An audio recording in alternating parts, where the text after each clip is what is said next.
Hey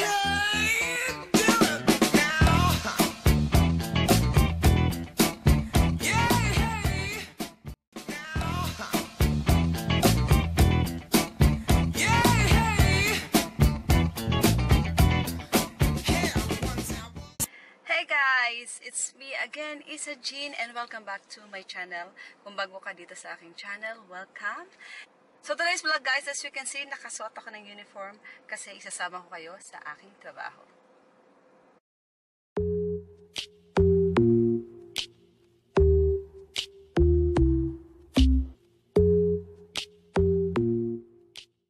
Okay guys, so today's vlog, ayun, pupunta tayo sa work ko.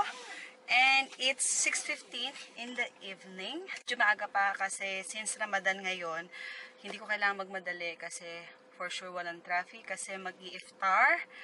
Anyway, I'm doing a 12-hour shift. So mag-start ang duty ko ng 7 o'clock in the evening till 7 o'clock in the morning. Ayun, without further ado, let's go. Samahan niyo ako.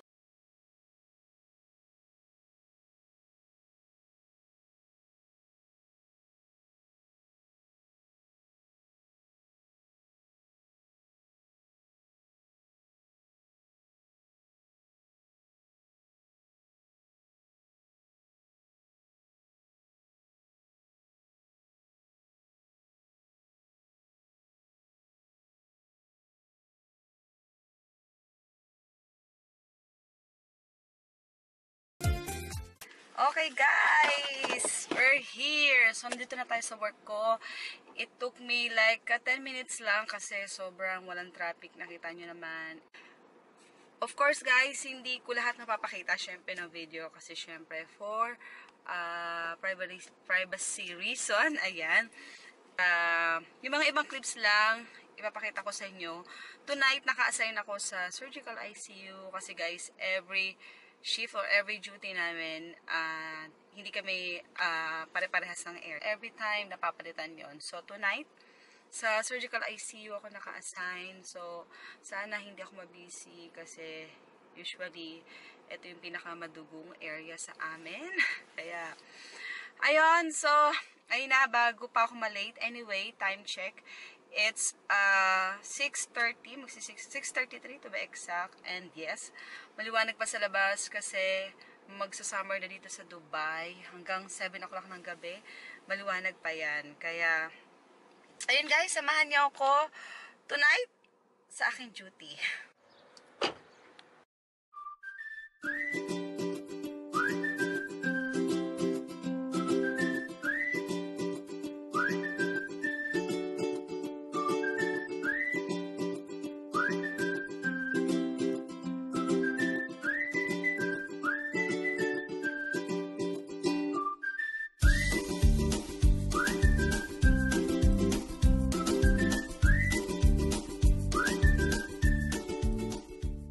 Guys, andito na ako sa ospital. Nagpe-prepare lang ako kasi syempre after time in, magre-ready na sa endorsement. So, yun.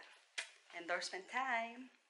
Then after endorsement, magalagin ako sa system namin and then mag-endorsement naman kami kasama ng mga doktor.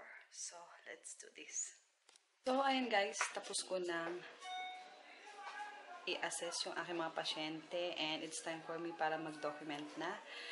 And medyo nagugutom na ako but since wala pa akong time na mag-break and medyo maaga pa, bibili muna ako ng kape para design yung aking time.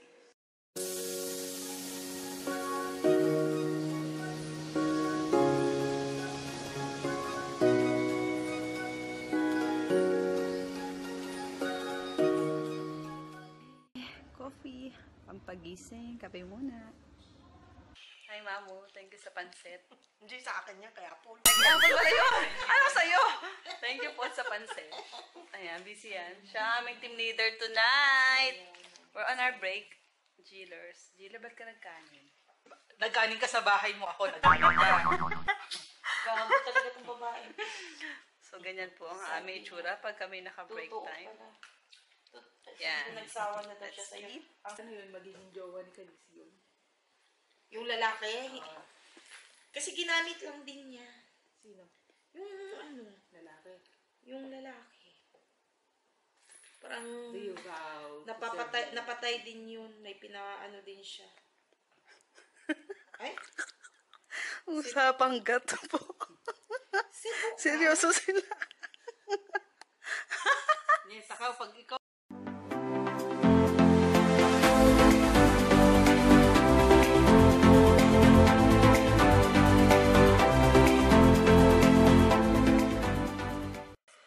Tea tayo. Tea time. Sabihin mo, I'm an OFW. parang dun kay Kenan Roman, taga Abu Dhabi na ano. I'm an OFW. I work in a government Hospital. Hi, Arsha.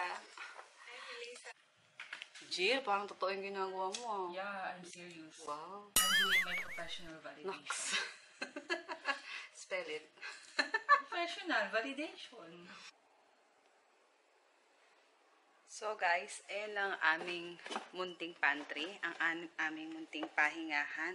Actually, wala naman talaga kaming talagang break time kasi pagka kailangan kami ng pasyente, kahit kumakain kami, kailangan namin puntahan. Even though may naiiwan, nakasama namin dun sa area, still kailangan namin puntahan kasi wala naman talaga kaming such a thing na break time. Parang ganun. So, mabilis ng kain lang para makabalik agad ulit syempre sa aming area. Good morning guys! Finally, I'm home! Yes! So, yun lang guys ang akin na i-share. Maraming salamat sa pagsama sa akin sa aking duty. Konti man yun na-share ko. Hanggang doon lang talaga yung kaya ko na ma-share. Magpasensya nyo na ang aking eye bag. So, ayan. Fresh ka pa ba? And so far, it was a smooth night. Hindi man siya ganun ka-smooth sa in-expect ko.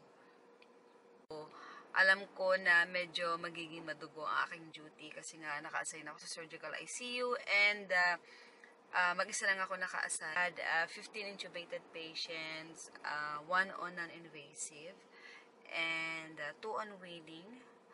And I sent 1 patient to OT. Anyway, masarap naman kasi mag-duty na, alam mo yon yung kahit sobrang busy nyo or kahit maraming ginagawa, busy kayo, yung mga kasama mong doktor, nurse, yung kalmado lang, yung hindi naman yung kalma na petics, yung kalmado na nag-iisip, yung alam yung ginagawa, hindi yung sumisigaw, yung natataranta. Kasi guys, kapag ganun, ako sa na-observe ko talaga, mas hindi nakakapag-isip ng maayos kung anong gagawin sa pasyente or ano yung uunahin. Tapos, syempre, minsan, nagkakaroon ng konting misunderstanding. Kasi, syempre, lalo na pagpagod na, lalo na pagka night duty, puyat na, and all, you know, those kind of things. There was a time lang talaga, guys, na hindi maiwasan na magkaroon ng konting gusot.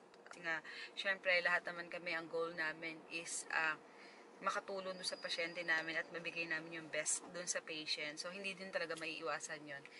Pero yun nga, syempre, kung kaya namang iwasan, di ba, at ma-practice yung pagiging kalmado sa duty. In spite nung pagiging busy, sana nandun pa rin yung pagiging cool and kalma. Yun, parang ganun. Pasensya na kayo, parang feeling ko po ulit yung sinasabi ko. Medyo disoriented na yata ako. Hindi naman sa disoriented, I'm choosing the right word to say, ganon. Anyway, today is my day off, so yes, yun, nakapagpahinga ako ng maayos, at matutulog lang ako. Later, imibit ko yung aking mga ka-vlog kasi may bagong restaurant na naman ng Mang Inasal na magbubukas, so inimbitahan kami doon, kaya mamaya doon naman ako pupunta. Ibang mundo naman ang gagalawan ko mamaya. So, I'll try my best, guys, na mag-upload more about being an RT here in Dubai. So, sana abangan nyo yun, guys. And I hope to see you again soon on my next vlog. Thanks again for watching. Bye! Good morning!